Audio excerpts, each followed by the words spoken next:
here to testify on the date that my colleague stated he did not come to testify. He was here, and the White House and this committee staff did not work out the terms of that interview. So I don't want it to appear that he has shirked his willingness to be a part of any hearing or any testimony or any interview by this. Chair recognizes the gentleman from New York. Thank you, Mr. Chairman. We are seeing a pattern here now, a year and a half into this Congress, and we see it with the impeachment investigation, and we are seeing it starkly here. Let's make a lot of really bold allegations and then try to weave in and mislead some evidence to justify them. It certainly happened in the impeachment, and it is happening here again, because in order to, quote, coerce or censor, then that means, A, whoever the private company that receives the communication from the government must feel coerced and act on that information, and B, they would not have done that but for the government intervention. And the problem that we continue to have with my Republican colleagues is they can get the first thing, but they never get the second. That is why evidence is important, and that's why we rely on evidence. So when colleagues over on the other side of the aisle talk about a TikTok ban, they are misrepresenting what the bill did. The bill required ByteDance to divest from TikTok, not to ban TikTok, and that is so consistent with all of the cherry picking of these emails that we have seen here today. I want to bring up another example, which was actually the focus of an entire hearing on this topic, but has not been mentioned once today.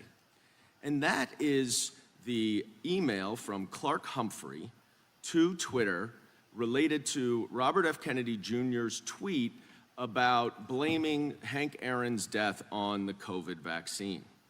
And this was the center of the Republican case up until today, and now we're moving on. And I wanna just stress why. Clark Humphrey wrote, wanted to flag the below tweet, and I'm wondering if we can get moving on the process for having it removed ASAP. Oh my goodness, coercion. That is censorship. It's some industrial complex. But you know what the problem was? It wasn't taken down. It wasn't taken down.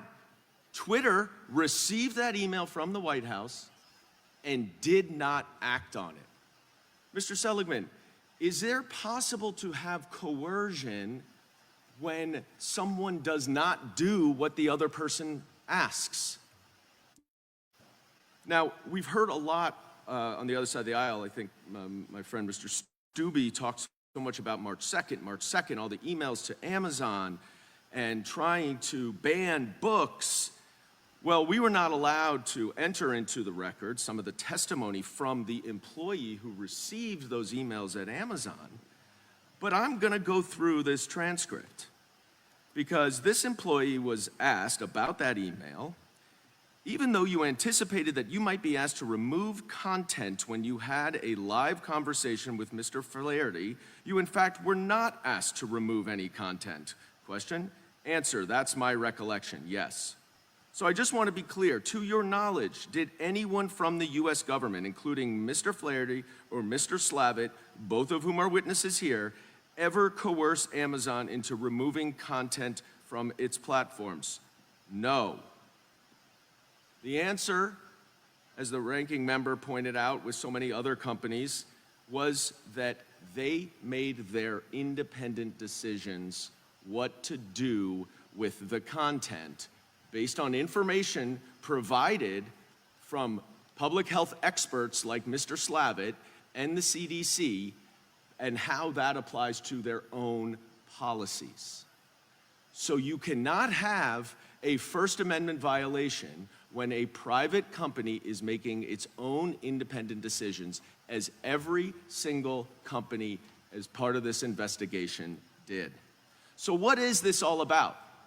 It's not actually about proving a First Amendment violation. What the Republicans want to do with this committee, because we've had hearing after hearing after hearing about some bogus First Amendment violation by private companies, is they want to chill the government from actually interacting with the private companies as we come upon an election in November of 2024. Russia interfered through social media in 2016. Russia tried to interfere in 2020, and you can bet Russia is trying to interfere in our election in 2024, and the only way that these social media companies can know that is by being provided with information from the United States government and their law enforcement investigations. And if that can't happen, then Donald Trump and these Republicans benefit because Russia will help them. That is why we're here, and that is why this is bogus. And I yield back. Time of the gentleman expired. Gentleman from North Dakota is recognized. I appreciate the gentleman yielding. Chill the government? Oh my God, that's almost as crazy as what Justice Ketanji Brown Jackson said in the arguments in front of the Supreme Court when she said to the Solicitor General from Louisiana, "Counselor, your position has the First Amendment hamstringing the government." Well, this is not about. This is not about. I know the gentleman from New York is sharper than that. I know that Professor Zawicki, Mr. Goldman. Mr. Chair, you can only, someone has, as a point of order, time can only be yielded to you if the individual remains here during the person. Yeah, you got to cite a rule, but we can also get Mr. Armstrong back if you're. Then you should do that. You're going to do that. Okay, but you need to cite the rule. If not, we'll proceed. When he comes back, we'll make sure he gets back. Mr. Chairman, will you just yield quickly for a brief response? My 5 minutes. No, it's my 5 minutes, and when I'm done. Okay, with so you're going to attack me and not let me respond? No, I said I know you're smarter. You said my than name. that. I was complimenting the new. You said my name. You said I know you're smarter than that because I did not say anything about the First Amendment being used to chill the government. I said you in this committee are trying to chill government agencies. That's very different. We're trying to protect the First Amendment. We're trying to protect the government from chilling American speech. Let the record show the gentleman from North Dakota has returned to his spot on the committee. Professor Zawicki, let's reference the email that Mr. Goldman brought up. And he said that the RFK Jr. tweet wasn't taken down. But I think this whole chilling effect is proven by this email, because there were two sentences. The first sentence said, "Wanted to flag the below tweet, and I'm wondering if we can get moving on the process for having it removed ASAP." So these guys, actually Ms. Humphrey, who works with them, said to Twitter, "Take this thing down. We don't like what RFK Jr., our political opponent, subsequent political opponents saying, take it down," right? And Mr. Goldman says, "Oh, no problem, they didn't take it down." But there's still a concern about chilling speech, right? Exactly right, Mr. Chairman, and that's exactly what the problem here is there's this obsession with protecting the government's free speech rights, but we need to be worried about protecting people's rights. We need to be worried about protecting my rights. We need to be worried about people's rights to speak and to hear information that is relevant to their lives. And so if we're concerned about chilling speech, we should be concerned about chilling the speech of private citizens through the government overreach. Now, I want to ask you about this. The next sentence. So, take down this tweet ASAP. Mr. Goldman says, "Oh, they didn't take it down, so there's no problem." But the next sentence says, "And then, if you can keep an eye out for tweets that fall in this same genre, that would be great." That's the real chilling impact. "Oh, we caught you. We don't like this tweet. We don't like what it conveys. Take it down." They don't take it down. But now, in the back of their mind, they're saying, "Oh, you know what? I better be on the lookout for anything else, or I'm going to get another call, another email. Mr. Flaherty's going to call me. Mr. Slavitt's going to call me and say, 'What the heck are you doing?' He's going to be outraged. He's going to pressure us," which all happened. So the second sentence is the chilling effect in that email. Is that right? Yes.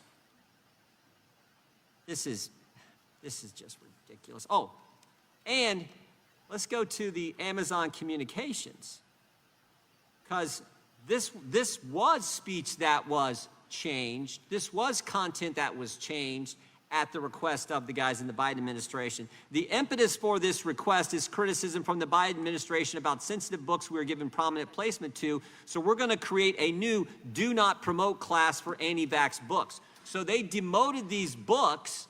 So a direct result of they said it themselves. The impetus, the catalyst for this is the guys at the White House.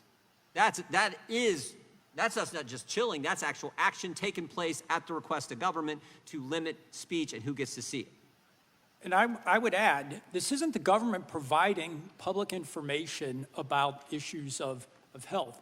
This is the government engaged in an ongoing, secretive process that we've only discovered through discovery in that case and through the hard work of this committee subpoenaing these private actors, a secretive scheme to target named individuals for suppression for speech. And we don't even know if it's going on. Yeah. That is a big difference between the government expressing its opinion and targeting people secretly to remove their speech from the public forum. Take down this tweet ASAP, the White House. And be on the lookout for any other thing in this genre. Exactly. That's a direct attack. That's as big a chilling impact as you can have on speech, coming from the office of the president, the White House itself. I appreciate the gentleman yield back to Maynard. Mr. Chairman, point of order. Ladies recognized. I just want to clarify that it is Rule 9F that requires a member to be actually present in order to possess a 5-minute period of questioning. Yeah, So I in the appreciate it. future, if we can ensure that when members yield that they remain in the room, that would be helpful. Great. Thank you. Gentleman yields back. Chair now recognizes the gentlelady from Texas. Thank you so much. Boy, oh boy, what a welcome to this committee. Okay, so I want to start off with a quick little level set of a few things, because I believe in facts and not fiction. So I'm going to ask each of the witnesses if you can answer a simple question.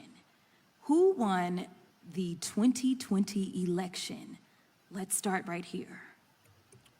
Joe Biden. Thank you. Joe Biden. Thank you. Joe Biden. Thank you. Joe Biden. Thank you. This is amazing. Unanimous. Joe Biden won in 2020. So when people start posting things like Joe Biden didn't win on social media, to the extent that as we're talking so much about polling, because we're headed into the 2024 election, we have so many people that don't believe that Joe Biden won the election, and most of them tend to be on the other side of the aisle. It is because there was misinformation and disinformation that was put out over and over on social media. Now, let me try to see if I can ask you another question and see what kind of answers we get. This one is a little trickier. Did the COVID rate of deaths decrease after the vaccines were released or increase after the vaccine was released? Decrease. Decrease.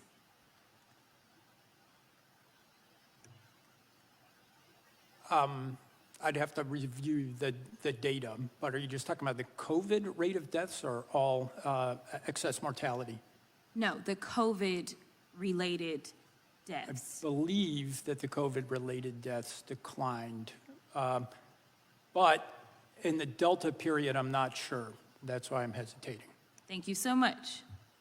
They declined. They declined by approximately 90% in the first 6 months. Well, I love that data right there. Thank you. Okay. All right, so here's the deal. I'm annoyed by this hearing because, number one, it is Groundhog's Day all over again. We have had some version of these hearings, and we've talked about misinformation, disinformation, and I do want to make sure that we understand what it means to have a First Amendment protection, so I am going to start over here. When we talk about the Constitution, for those that don't understand how it works, is it limitless and there's no restrictions to any of our constitutional rights?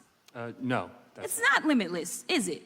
No. In fact, I know that my colleagues believe there's no limits to the Second Amendment, and it sounds like they believe there's no limits to the First Amendment, but I remember when Trump got banned from Twitter, and that probably saved the country. Nevertheless, it at least would have saved him some money, because right now he just got caught up in court for, never mind, we're not going to talk about Truth Social right now, but there are limits on the First Amendment and what can be done. So number one, let's talk about who the actor has to be. The actor, when we're talking about the First Amendment, has to be the government, correct? Correct. All right, and if we're talking about actions of the government, which there's allegations of some nefarious thing that was going on behind the scenes where the government is really co-opting social media, and so therefore they are the government actors, can you talk about some of the things that are limited? Are acts of violence okay to limit under the First Amendment? In certain circumstances, yes. Okay. What about libel or slander? Again, in certain circumstances, yes. Okay, so flat out falsities that can potentially cause harm, they also could be limited too, huh? That's correct. Okay, all right, so now we know, even though we're talking about social media, which last time I checked is not run by the government, we know that First Amendment rights can be limited. But what is so interesting about this hearing is that basically what the Republicans are arguing for is carte blanche. We should be allowing anybody to say whatever, and that's how we get so much Russian propaganda. I was able to produce some that was spread by one of my colleagues in another hearing. This is the problem. This is why China is coming after America. This is why we see the Russians coming after America, because we have people that will continue to spread their lies, and in spreading their lies, they're causing harm to Americans instead of these people in this chamber doing what they are supposed to do, which is to protect the American people and use the Constitution, because not every country has a Constitution that protects the people. And so I would like that this party stop peddling Putin's lies and focus on making sure that we can put forth truth that we can all respect and understand. And with that, I will yield. Yields. Gentlelady from Wyoming is recognized for 5 minutes. Wow. I just like to